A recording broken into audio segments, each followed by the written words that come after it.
السلام علیکم ورحمۃ اللہ وبرکاتہ۔ پیارے دوستوں، آئیے جواہر المنطق کے مشقی سوالات کو حل کرتے ہیں۔ پیچھے سبق میں ہم نے دلالت کے بیان کو پڑھا تھا، تو اس کے اندر جو سوالات قائم ہوئے ہیں ان کے جوابات کو آج حل کرتے ہیں، یعنی ان کے جوابات کو ہم دیکھتے ہیں کہ کیا جواب بنے گا اور سوالات کو حل کرتے ہیں۔ فرماتے ہیں مندرجہ ذیل دلالتوں میں دلالت کی قسموں کا تعین کرو۔ مندرجہ ذیل دلالتوں میں دلالت کی قسموں کا کیا کرو؟ تعین کرو۔ تو پہلا سوال کیا ہے؟ پہلا سوال ہے لکھے ہوئے حروف کی دلالت۔ لکھے ہوئے حروف کی دلالت آواز پر۔ لکھے ہوئے حروف کی دلالت آواز پر۔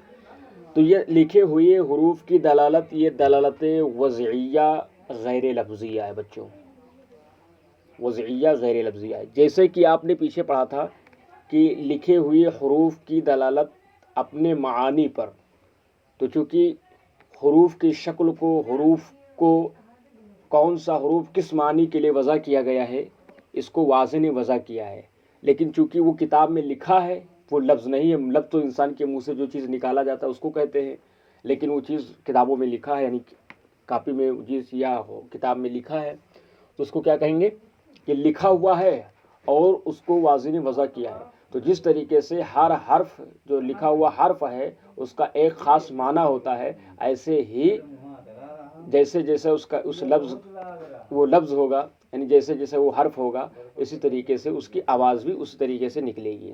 ٹھیک ہے، جیسے واو اس کی آواز الگ، اور جو ہے الف اس کی آواز الگ، تو اس طریقے سے جو ہے اس کی آوازیں نکلتی رہیں گی۔ کہ لکھے ہوئے حروف کی دلالت آواز پر، یہ دلالت وضعیہ غیر لفظیہ ہے۔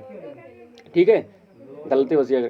آوازوں کی دلالت اپنے معانی پر، آوازوں کی دلالت اپنے معانی پر، ٹھیک ہے، آوازوں کی دلالت اپنے معنی پر، یہ دلالت وضعیہ لفظیہ ہے۔ آوازوں کی دلالت اپنے معنی پر یہ وضعیہ لفظیہ ہے، کیونکہ ہم جب کوئی چیز بولیں گے، ٹھیک ہے، تو وہ اس طریقے سے اپنے معنی پر دلالت کرے گا۔ لفظ ہے اور لفظ سے کوئی چیز نکلا تو وہ اس معنی پر دلالت کیا، تو اس کو کیا بولیں گے؟ دلالت وضعیہ لفظیہ بولیں گے۔ لکھے ہوئے حروف کی دلالت آواز پر، یہ ہے دلالت وضعیہ غیر لفظیہ۔ آوازوں کی دلالت اپنے معنی پر، یہ دلالت وضعیہ لفظیہ۔ ٹھیک ہے، اور کریں نبض کے تیز چلنے کی دلالت بخار پر۔ نبض کے تیز چلنے کی دلالت بخار پر، نبض کیسے چل رہی ہے؟ تو یہ نبض اگر تیز چل رہی ہے تو بخار تیز ہے نا؟ تو نبض کے چلنے کی دلالت کس پر؟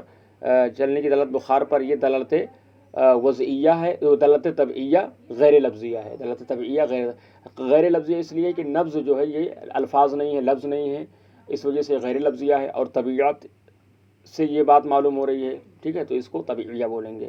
وہی کہہ رہے ہیں کہ نبض کے تیز چلنے کی دلالت بخار پر، یہ دلالت طبعیہ غیر لفظیہ ہے۔ دھوپ کی دلالت طلوع آفتاب پر، دھوپ کی دلالت یہ طلوع آفتاب پر، یہ دلالت عقلیہ غیر لفظیہ ہے، کیونکہ دھوپ کو دیکھتے ہی ہمیں طلوع آفتاب کا علم ہو جاتا ہے، لیکن یہ چونکہ عقل سے معلوم ہوتا ہے اور یہ لفظ بھی نہیں ہے، یعنی دھوپ یہ لفظ نہیں ہے جیسے سورج کا علم ہوتا ہے، ٹھیک ہے، تو یہ دلالت عقلیہ غیر لفظیہ ہے۔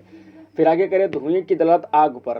دھوئیں کی دلالت آگ پر، یہ بھی دلالت عقلیہ غیر لفظیہ ہے۔ دھوئیں کی دلالت آگ پر، یہ بھی دلالت عقلیہ غیر لفظیہ ہے۔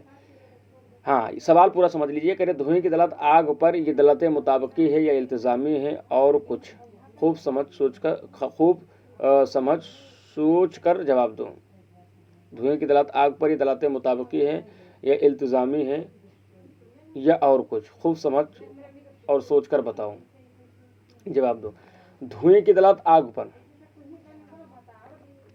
تو دھوئیں کی دلالت آگ پر یہ دلالت التزامی ہے، مطابقی نہیں ہے، ٹھیک ہے، کیونکہ دلالت مطابقی کے لیے کیا ضروری ہے کہ وہ اس کے لیے معنی موضوع لہو ہو، اور دھواں جو ہے یہ آگ کا معنی موضوع لہو نہیں ہے، بلکہ آگ کا معنی موضوع لہو جو ہے وہ ذات وہی آگ ہے جو جس کے اندر حرارت ہوتی ہے، تو یہ اس کا معنی موضوع، ہاں اس کے لیے لازم ضرور ہے یہ، تو اس کو دلالت التزامی کہیں گے۔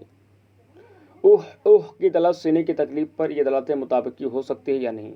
اوہ کی دلالت سینے کی تکلیف پر، یہ دلالت مطابقی نہیں ہو سکتی ہے، کیونکہ اوہ کی دلالت یہ جو ہے دلالت طبعیہ لفظیہ ہے، اور جو ہے دلالت مطابقی یہ دلالت وضعیہ لفظیہ کی قسم میں سے ہے. تو جب دلالت جو ہے مطابقی وضعیہ لفظیہ کی قسم میں سے ہے تو کی دلالت جو کہ طبیعیہ لفظیہ ہے یہ دلالت مطابقی نہیں ہو سکتی ہیں. ٹھیک ہے, یہ سوال جواب رہا. انشاءاللہ تعالیٰ کل ایک نئے سبق کے ساتھ حاضر ہوتا ہوں اور مفرد مرکب کا بیان شروع ہوگا. آپ لوگ اس کو ملائیے, پڑھیے, کو بات سمجھ میں آئے اس کو پوچھیے. السلام علیکم.